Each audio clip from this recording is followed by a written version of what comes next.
Hey guys, welcome to my first video on this channel. We're going to be talking about the MetalGarurumon X BT9 deck that I'm currently playing through the rest of this format, and maybe partially into the BT10 format.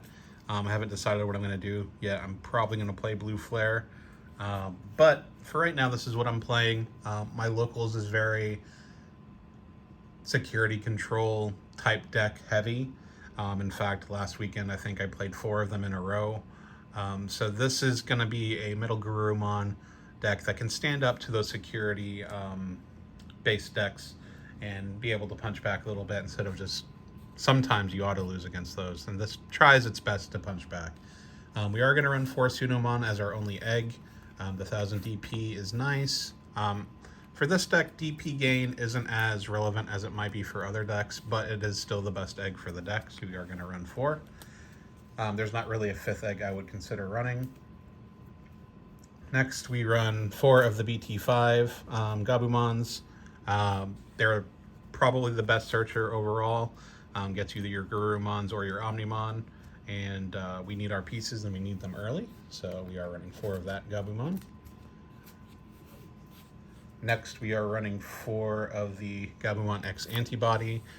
These guys obviously are great because they play on top of your regular Gabumons for free, and they get you a search pretty much for free, or even if you're in the raising area, you still get to draw a card, so it's really nice having those. Plus, you need them as food for your Garurumon X to save your creatures when they attack.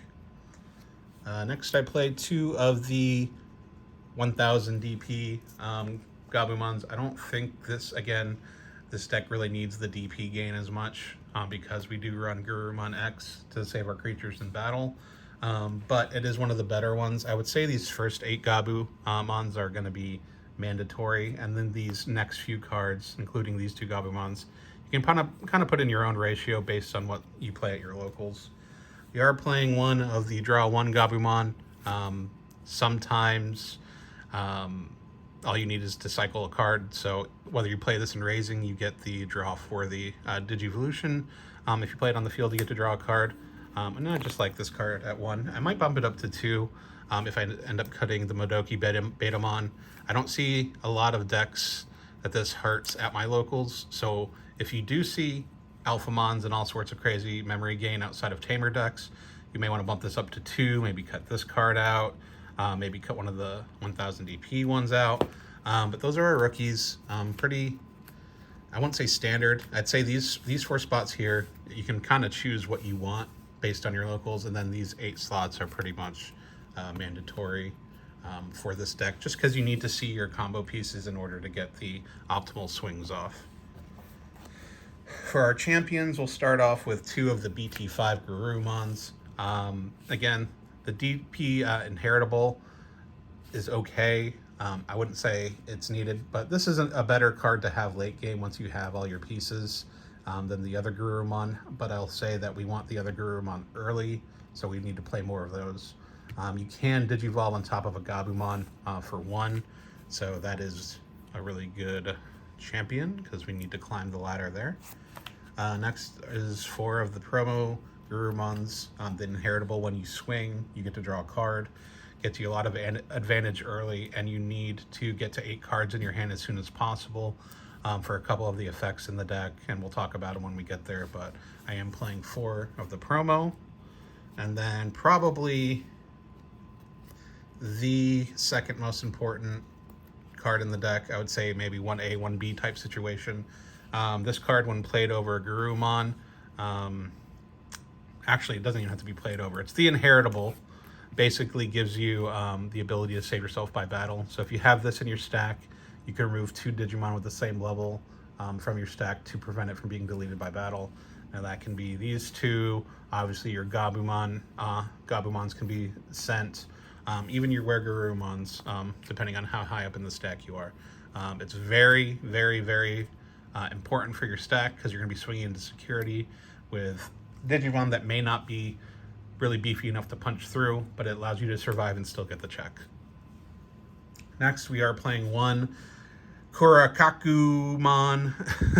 It's just a hybrid. It's a lot of players won't expect a hybrid in this deck. I've seen a few lists that run it, but it's a good way to get your last security check in when your opponents maybe are not calculating for this.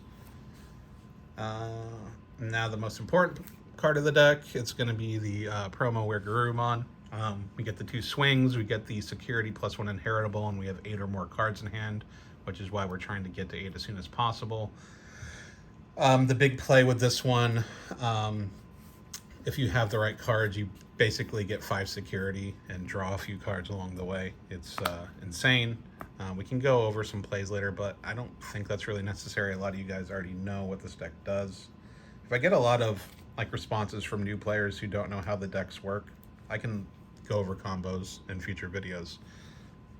Next is 4 of the MetalGarurumon X antibodies. If I have the MetalGarurumon or X antibody in its in the stack, I get to bounce level 4, and he restands, so he's very good.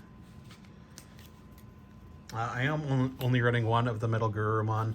He's a bridge to get to your MetalGarurumon X's, but he's really only good if you have 8 or more cards, because then you can digivolve for 2.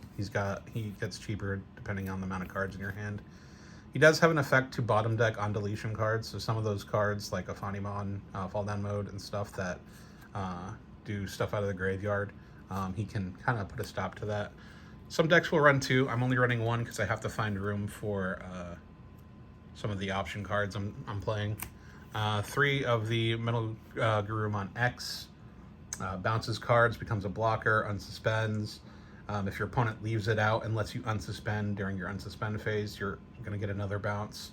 I think the deck really took off for me when I realized how the X antibody option worked and how I can basically get a swing in with this, even if I don't have the memory to normally digivolve into it. So it's a pretty amazing card, and yeah, we're going to play 3 of them. We don't need to see it super early, but sometimes we do need multiples. That's why we're running 3.